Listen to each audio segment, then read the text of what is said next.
তলোয়ার, আমি যে এক তলোয়ার, সৃষ্টি হয়েছে বহুকাল আগে কোনো এক কামারের হাতে। তারপর নিয়ে গেলেন এক রাজা মোড়ে তার বৃহৎ রাজন্য প্রাসাদে। কিছুদিন পর নেমে এলো যুদ্ধ। যুদ্ধে জিতেছিলেন রাজা সেবার। খুশি হয়ে তিনি মোড়ে দিলেন উপহার তার যুব সেনা প্রধানের হাতে। কি তার রং, কি তার রূপ, দেখে মনে হতো রূপকথার রাজন্য। যখনই সে হাতে নিত মোড়ে, অহংকার হতো খুব তখন আমার। ঘোড়া নিয়ে ছুটতো সে এক হাতে, আমি কখনোই সে যে ছাড়তো না আমার। ছিলাম তার কাছে দামি।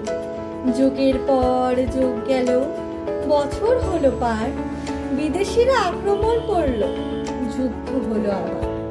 প্রাণপণে সে যুদ্ধ করলো, রক্তাক্ত হলাম আমি, তবু শেষ রক্ষা হলো না আর, রক্তে তার ভিজলো মাটি।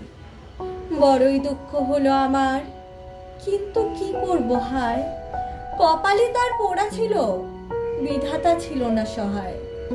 আস্তে আস্তে মাটিতে পড়ে লুটিয়ে পড়লো সে, আমিও যে রইলাম পড়ে মাটিরই উপরে।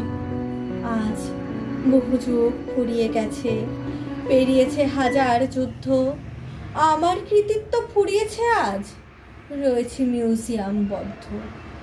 বহু যুদ্ধ, বহু মৃত্যুর সাক্ষী রইলাম আমি, আমার যে মৃত্যু নেই, অমর হয়েছি আমি।